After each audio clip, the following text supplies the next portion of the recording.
Come on. True. Hey everyone, and welcome to another episode of What's Wrong with Wrestling.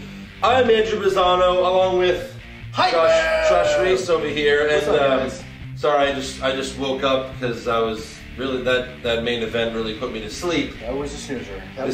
Seriously, we were watching together and we were yawning at least. It was contagious. We were both yawning. That tweet was legit. If you saw the tweet I sent out, I was literally trying to stay awake. It was pretty bad. So Payback, WWE Payback. No mercy. No mercy. No more Payback, please. No more. Yeah, we had, you know, obviously we had very low expectations coming into it. And even with the low expectations, it still was awful. Usually when you have low expectations for something, it can only go higher. Like that movie doesn't look too good, and it's like, you know what, that was a lot better than I thought it was going to be. This was worse. This was at least just as bad as we thought it was going to be. This was certainly the worst pay-per-view that I can remember in the short time that I've been watching WWE. Yeah. It was a bad Raw episode? It was a bad Raw. That's what it was. You didn't even see Kurt Angle. It hardly even was Raw. There was no storyline, like there was no backstage segments at all. There was that doesn't count though because it came at the end. What? The very end. There was blood though, so if you liked blood, there was blood. There was some blood on the show, right? If that matters to you. But I mean, Joe and Eric, they're not even here tonight because they're so upset about how horrible Payback was. But you know what? Someone's got to do this, right? So here we are. We start with the kickoff show. We got Enzo and Cass versus Gallows and Anderson again. Not much to say about this because they fought 100 times already. But I will say, Enzo had a poop emoji on his ass. I know you didn't see that, but Josh arrived a little late, but you missed the poop emoji on Enzo's ass. I feel like that's not the first time he's done that before. No. But it doesn't matter, it's still on. And then Enzo and Cass get the win. Enzo rolls up one of the other Gallows. Yeah, he rolled up Gallows. The smaller one, not the bigger one. Yeah, no, the bigger one. Oh, he rolled up the bigger one. He rolled up the bigger one. That's Gallows, yeah. Oh, wait, no. So Enzo got the win? Enzo got the win, yeah. Well, usually he does get the win because usually they do their finisher, which is Enzo splashing on the guy. I will say it is different because they did win. Most of the time they lose. Yeah, well, especially to the club. Yeah, we all had them winning just because it was a pre-show match. Yeah, you know, so you gotta. Then after that we have Miz TV with Finn Balor. Nothing to see here. Balor actually says, you know, Miz TV ends the same way every time, with you getting your ass kicked. And that's what I've been saying on the podcast for how long now? Yeah. And that's a problem that it ends the same way every time. It gets boring. And this ended the same way, with Balor beating up the Miz a little bit. He even kicks him into the corner. Miz is laying there for the coup de grace, and he doesn't do the coup de grace. Why can't you at least do the coup de grace? Because you have to save it for Great Balls of Fire.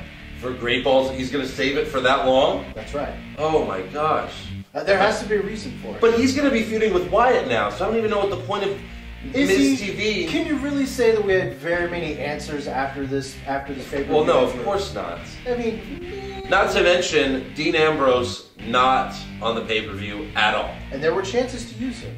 But Sasha Banks was on the pre-show, if that counts, but still, she wasn't on the pay-per-view. Dean Ambrose, the Intercontinental Champion, was on the show. Hey, maybe he'll be at Backlash, the SmackDown pay-per-view.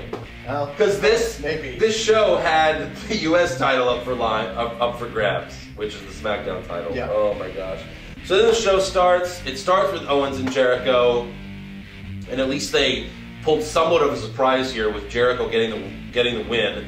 Owens tapped out to the walls of Jericho. Jericho becomes the new U.S. champion, and I don't know. He's probably going to break the record for shortest title reign as U.S. champion since Fozzie's going on tour later this week. I'm sure he's dropping on SmackDown. I think he's 42 hours. Yeah, 48 hours, right? Because it'll be SmackDown. Oh, SmackDown, yeah. So I think he's going to drop it back to Owens on SmackDown. Okay, that makes sense because I was wondering that myself. But because you said they mentioned on the show that the winner of this still stays on. Well, what they said, the losers. I'm so confused. No, the only stipulation was if Jericho wins, he goes to SmackDown. Owen losing has nothing to do with it. Owens is staying on SmackDown, according to what they said on SmackDown. So they could change, I guess. Well, I hope it does, because we still want that stable. There's a glimpse of hope at this, but it's not happening. There's no hope. There's no hope. There's better chance that Jericho's saying, you know what, Fozzy? I'm having so much fun at WWE. We're gonna take another break. That has more of a chance in happening than that stable that you're on. That's true. Good God, yeah. And you know, Owens and Jericho, they had a good match like they always do, but we've seen it already, so I wasn't that interested in it anyways. You know? And it wasn't better than the WrestleMania match, right? No. It was just a nondescript, good match. Yeah, I mean, Owens and Jericho are consistent, so you expect that. But again, it's old at this point. Who cares? Next up, we got Neville versus Aries for the Cruiserweight Championship, and No. So Aries got the win. He had still no. You see, what happened was he got Neville in the last chancery. Neville's about to tap, but instead of tapping, he grabs the referee and throws the referee on Aries. And the referee's like, "What the fuck did you do that for?" He rings the bell, DQs Neville, so Aries wins by DQ, which means that Neville's still the champion, and the feud is over. The feud will continue.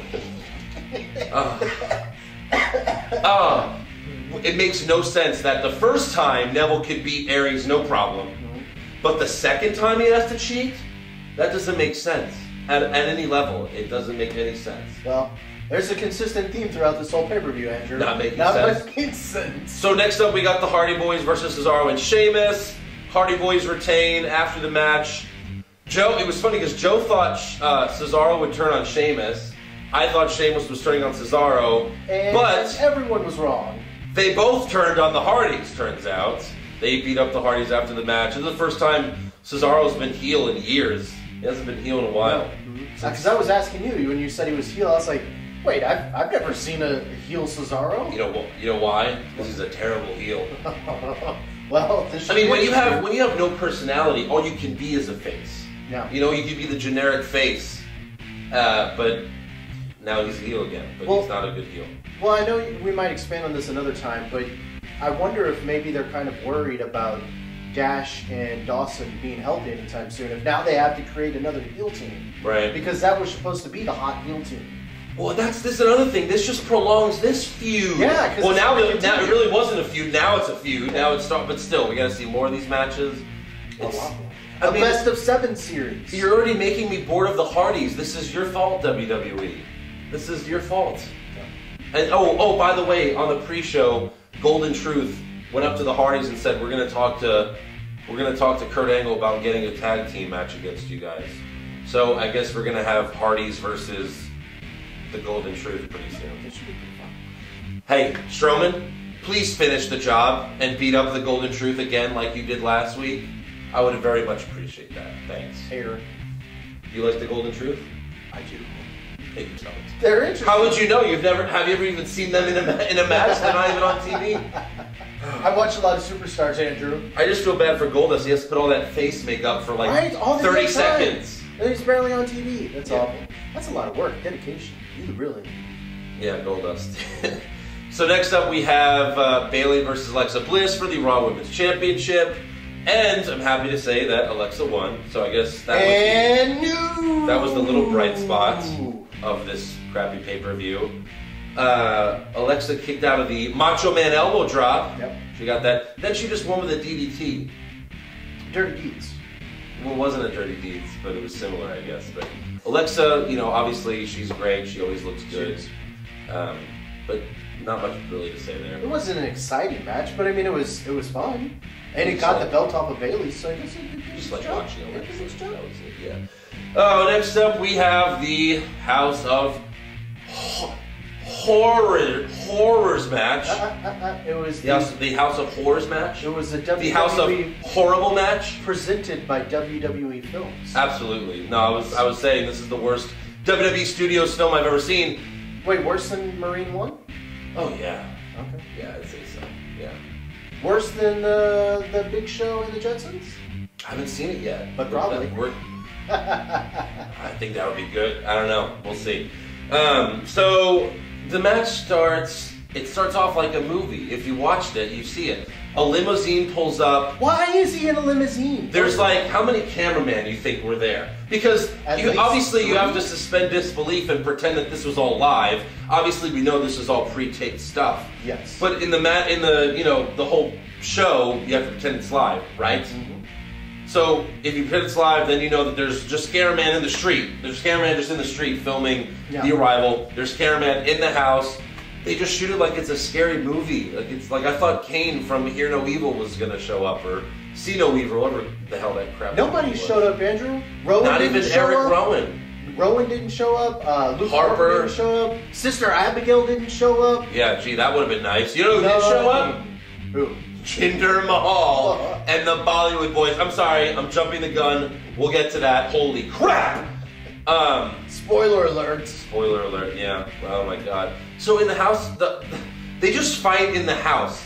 And apparently this is in Bray Wyatt's house. I don't know, I thought Bray Wyatt was from New Orleans. I don't know. Well, it didn't really... You know, that San Jose accent that we've been hearing from Bray Wyatt all these years. Apparently he's from San Jose.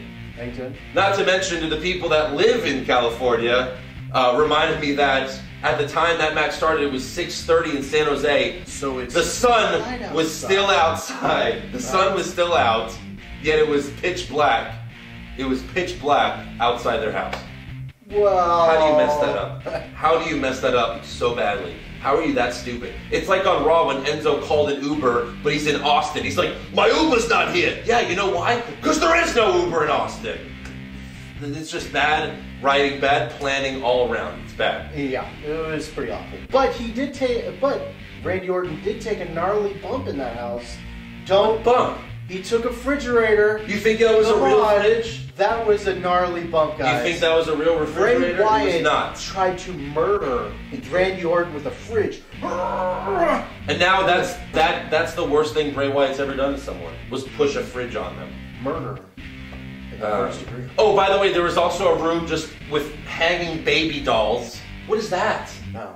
And Randy Orton's grabbing them, like, looking at them, like, what's to look at? Like, what are you doing? He's probably wondering, like, what in the world is Bray Wyatt doing to all these dolls? And the walls there are also paper thin walls. Okay, yeah, we got it. Sorry. We got it. I'm not putting hanging babies. It's gonna take too long. I want to go to bed. Yeah, he's looking at baby dolls. I just didn't get it. So eventually, he pushes the fridge on Orton. Then he gets in He gets in Randy's limo and tells the driver, "Take me to the arena." He should have said, "Run." He should be like, "Driver, run." But he doesn't. He just says, "Take me to the arena." He goes to the arena. Meanwhile, he just assumes that Orton's dead, I guess. Right? I would assume. I guess his plan was to go to the arena and to have Orton get counted out. I don't know. I don't think there are countouts. We don't even know really the stipulations of the match. There weren't very many rules. Oh, when the match started, JoJo said the match will end in the arena and you can win via pinfall, submission, or forfeit. I've never heard an announcer say that to you. Oh, you could forfeit. I mean, obviously you could forfeit a match. I've never heard the announcer say, "Oh, you could lose by forfeiting." Mm-hmm. So my question is, so if this was a real match, the House of Horrors match, why was there no referee in this said house? Because they said the match had to end in the arena for whatever reason. Yeah, why not just have the ref in the house and end it there? I don't get it. I mean, end it all there. Why couldn't you have pinfall attempts in the house? I don't know. But anyways, we have to come back to that. Yeah, there's too many questions. In the middle of the driving to the arena, which I guess took 30 minutes or something like that, we have pretty far away from the arena. Yeah, pretty far. Right. So we have Seth Rollins versus Samoa Joe. Rollins gets the roll-up victory. Yes, pay-per-view match, roll-up victory. This is to protect Samoa Joe. A Raw match on pay-per-view. That's right. Yeah, exactly. Yeah. Rollins gets the fruit roll-up victory, just garbage all around. I mean, the match was fine. Just the fruit roll-up, obviously. I mean, who cares? Rollins is doing nothing at this point. There's nothing. He's selling the knee injury the whole time. Yeah.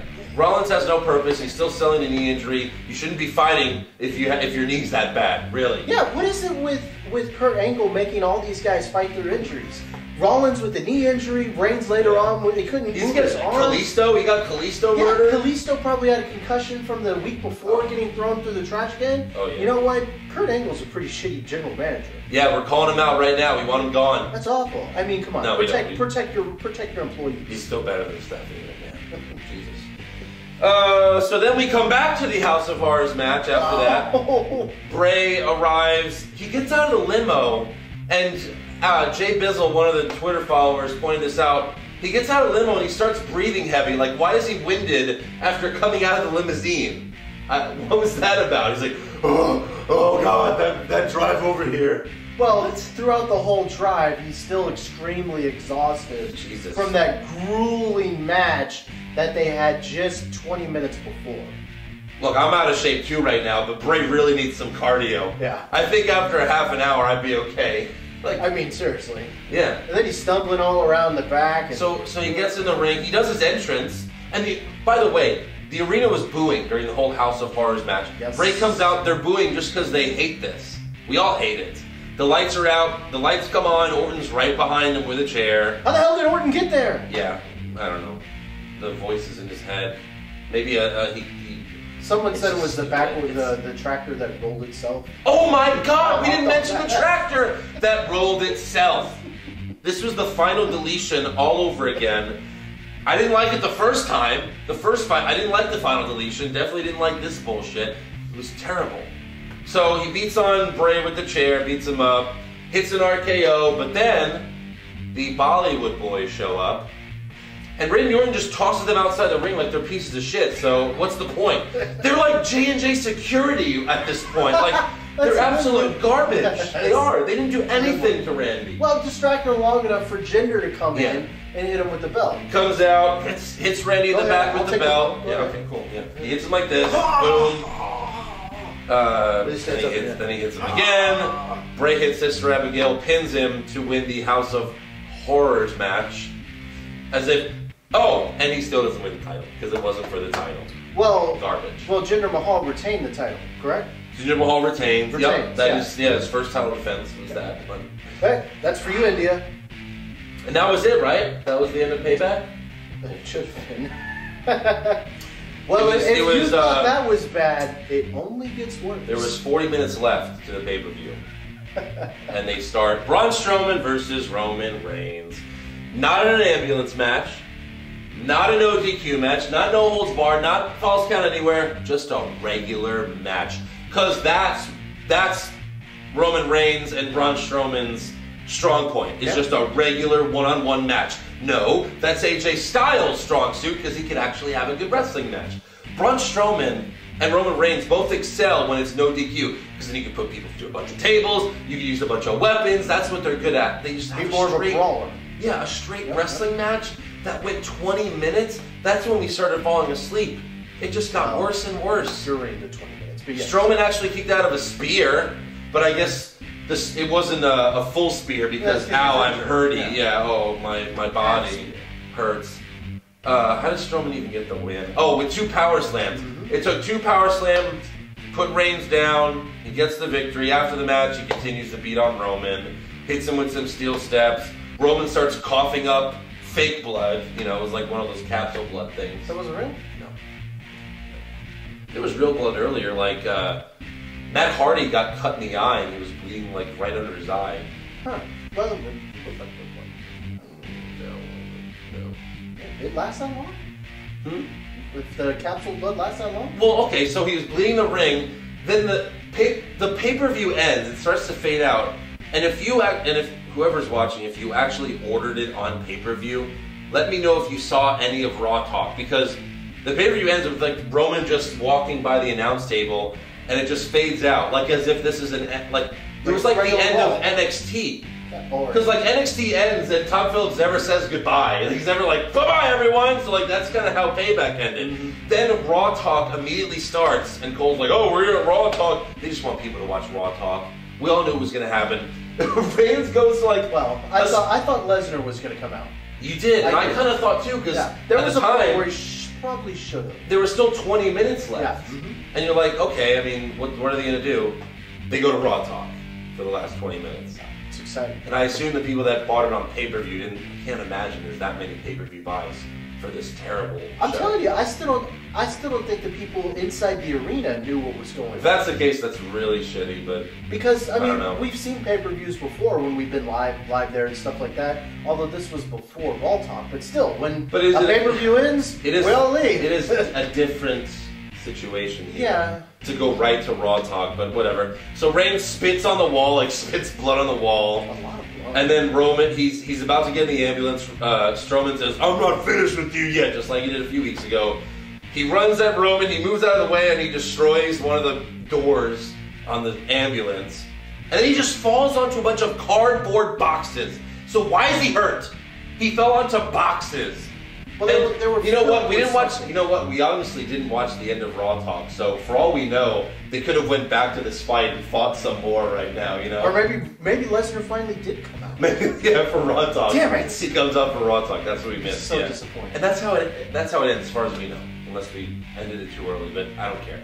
You're not going to get me to watch Raw Talk, even though Alexa Bliss was being interviewed. Sorry, I'm not into that. I know a way to get you to watch Raw Talk. How's that? Shawn Michaels would have come out and super kicked Braun Strowman to help Roman Reigns. Bam, there we go. Because Shawn Michaels is a Roman Reigns guy, apparently. He is. He's right there. He's looking very sad. He's very sad after Payback. But you know what? I'm still the champion. I'm still the champion. Only because I did not fill out. That matters. Wait, actually, I will say this. I will give props to Joe. Joe actually did beat me in the points. He actually got more points than me. But unfortunately, just like the House of Horrors match, this was not for the pay-per-view prediction championship. That was the stipulation. It's not for the championship. Sorry, Joe. I mean, bravo. You got a victory over me. But you didn't win the title because there was no title on the line. So what Joe has to do is beat the champ to get a chance. Yes, exactly. Okay, see? So now he earned an opportunity. Now, there you go, Joe. You earned an opportunity at my title because you beat me. That's how it works.